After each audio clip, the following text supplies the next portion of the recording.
Hi, I'm Vince Weston. Well, it's been about a month since my last video, and I figured it was about time that I show something at least. I do have two items that I want to get to first. And the first one is an odd addiction I've discovered that I have. And no, it's not that. It seems to be that I've become addicted to Microsoft Solitaire. I just recently topped 1,000 wins.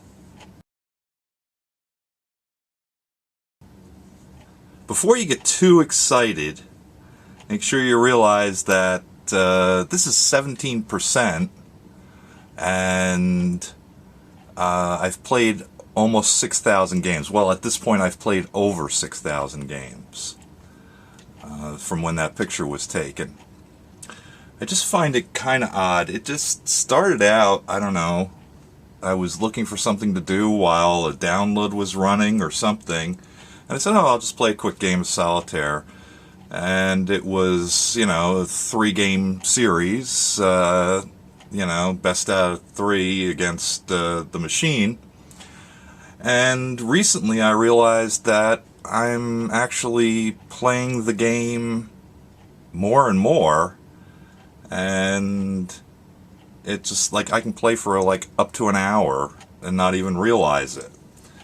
It's something I just figured I'd confess, because I bet you guys have some weird addiction you have besides styrene, which I don't find to be a weird addiction. So just thought I'd bring up that. The other thing, which is actually more serious and of probably more interest to some of the people out in the YouTube community, is I've come to discover with the free Windows 10 that most of us are probably getting, if you got Windows 7 and Windows 8 and 8.1, Windows has told you that they were going to give you a free download of Windows 10, which sounds all good and great, except I've come to discover that Movie Maker will be removed with Windows Essentials. So I'm wondering if anybody's got an idea for a replacement.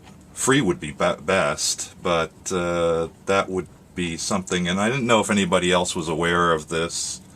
Of course, if you've started downloading or installing Windows 10, I'm sure you've become aware of it. I like Movie Maker, and that's one thing I've been using for some time now. I guess I could use the Yahoo editor, but I don't know. I kind of like Movie Maker better, that I don't have to update or upload everything, then edit it, and then, you know, then I can make a movie out of it. Also, I can keep copies with Movie Maker on my hard drive and my external drive. So I don't know. I'm open for a replacement if nobody has any ideas on if Movie Maker is still going to be you'll be allowed to download it with Windows 10, or if Windows 10, I know the install is going to remove it. So any thoughts, please feel free to make comments. And now on to the styrene. As you know, this was a dual build that I'm working on. It's trying to build 2 kits at the same time, which is highly unusual for me. I usually work one at a time.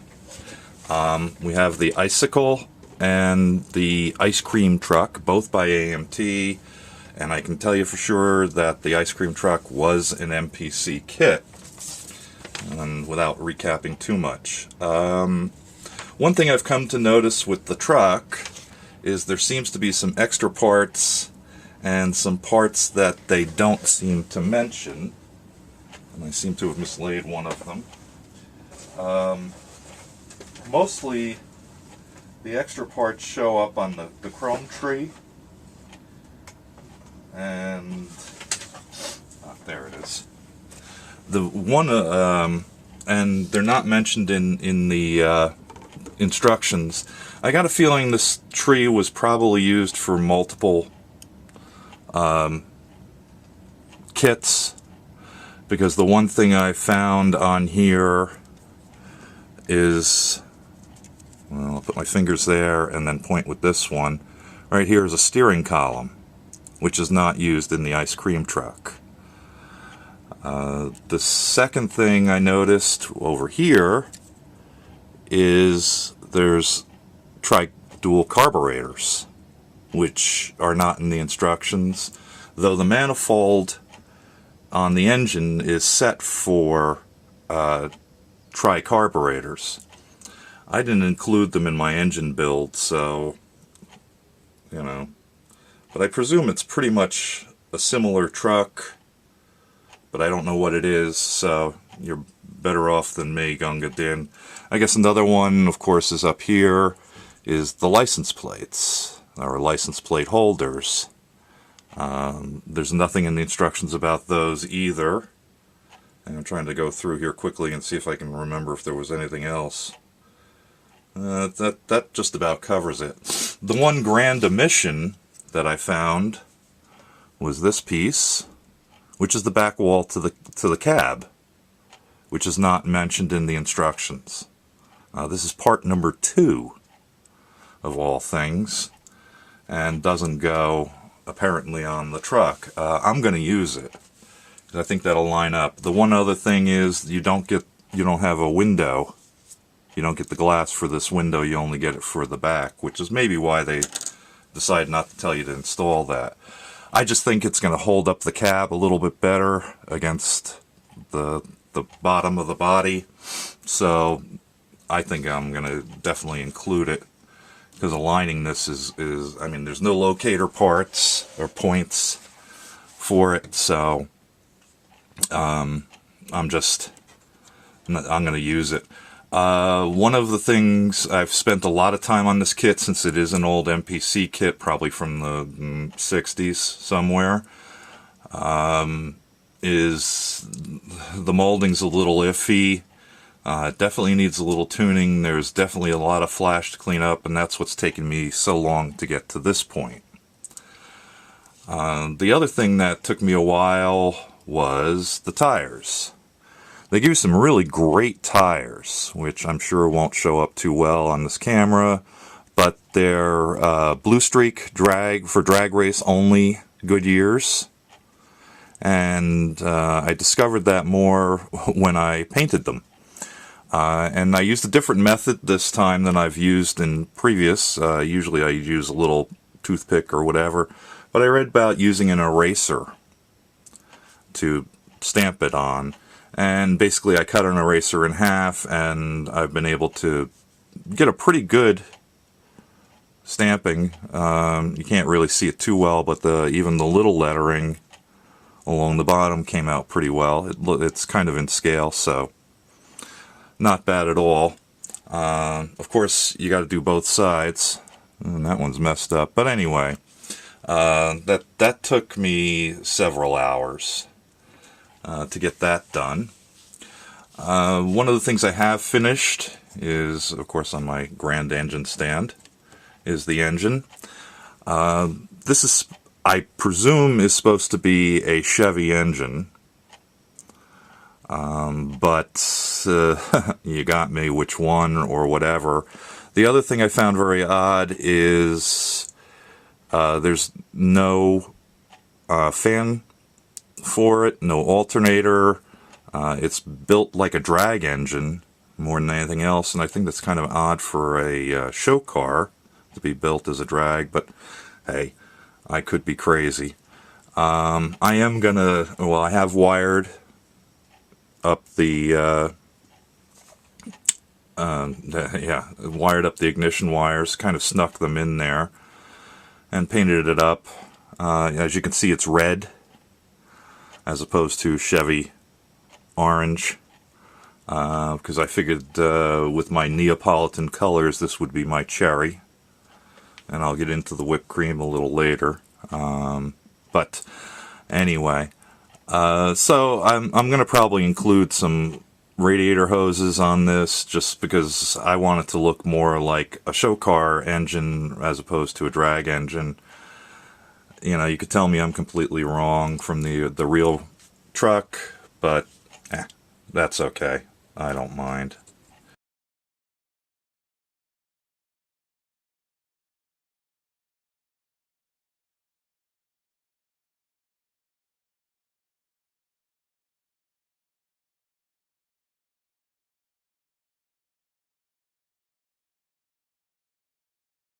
It's mine and I'll do what I want, right? Anyway, none of the parts here are glued up, and I'm about to lose that engine. He's going to crash over. Anyway, but it did take me quite a while to get everything together, hoping everything aligns well. The back here, of course, is 3 pieces. The cab was 1, if you remember correctly. And then you have, oops, the frame, which took a while to clean up, and the chassis. And I think I've got some pretty good alignment on it right now, so it should lay down pretty easily. The other thing I found, which was kind of interesting, was the front end actually is steerable. It does actually, whoops, gotta get it on camera for you actually to see it. It does actually move from side to side. The piece, it's designed that way. It's kind of a bear to put together and not glue it in place, but it came out okay. The other strange thing, of course, AMT and MPC were notorious for their wire axles. This one actually comes with pins, which you can kind of see at the end here, which get placed inside the brake drum, and then the back glues in to hold it in place. And the pin can be spinnable. I think I got a little bit too much glue on at least one of them, but I really don't want this to spin anyway. And then you glue the end of the wheel, the tire and wheel combination, into that pin to make it fit. That works on the front and the rear. The other thing I found that I'm not really ecstatic about is the rear end, which comes in multiple pieces. Here's your pumpkin. And then with a little tiny pin and getting these things aligned properly, you're supposed to glue this together, both sides, and get that to meet with, and I don't even know if that's upside down even, and there's holes and lines that have to be in the proper place. I think that's even backwards, that this has got to be on this side. And it took me a while to clean up stuff and everything else, but I'm not too wild about that. I don't think that's going to be real strong. I guess I could really drill it out and put a wire through. That's too much like work. So I'm just going to build it up, and with the hopes that it comes together as well as it's possibly supposed to be. The other thing, as I mentioned before, was whipped cream. I've decided the top rack, which I'm leaving the lollipops off of. This is the top rack. I've glued it together. I'm going to paint this all pure white to look more like whipped cream sitting on top. And I might put some gold or something on the finials to give them a little bit more distinction. Other than that, and the fact that I'm probably only spending a couple hours a day at best, you know, maybe 2 hours a day, a couple times a week, it's been coming together, and it's not too bad. This will probably be my first attempt at making my own decals. I was going to originally use, anyway, dry transfers, sort of like that. Model Graphics puts them out. It's Woodland Scenics, mostly trains. And there's a couple other companies do it for. They used to do a lot of it for doing posters and things like that, but it's becoming harder and harder to find. But I thought about it, and I couldn't get the script I wanted, and so I've tossed that out, and I'm thinking I'm going to make my own. I've started, and probably what I'm going to use, though I'm going to make this a little bit larger because I realized that the lettering was definitely bigger, is what we're going to call it Decadent Indulgence ice cream, which of course means the same thing. One of the other things I noticed on the original truck was that, you know, on the George Barris truck, is that the ice cream company is called Daisy Bell, which is cow names. So he stuck two cow names together with a little flower in between, and that was his ice cream company for the truck. As you remember, the decal set for this is Fast Eddie ice cream, which the blue really doesn't kind of go with the color scheme I'm after. This truck was supposed to be a dark blue, so the blue and the lettering would work out well. One of the other things I finished, and they're kind of dirty and they need to be a little work done on them, was the ice hanging down. Basically, I was able to break out my powders. The geez, what are they called again? Yeah, anyway, the powders, and I mixed in with a little Future PFM, and painted them in on the back there. They look a little stronger than they actually are on the camera. So I mean, they're not quite as strong as that. And the other thing I decided to do was I decided to frost the side windows completely. That'll be in the cab.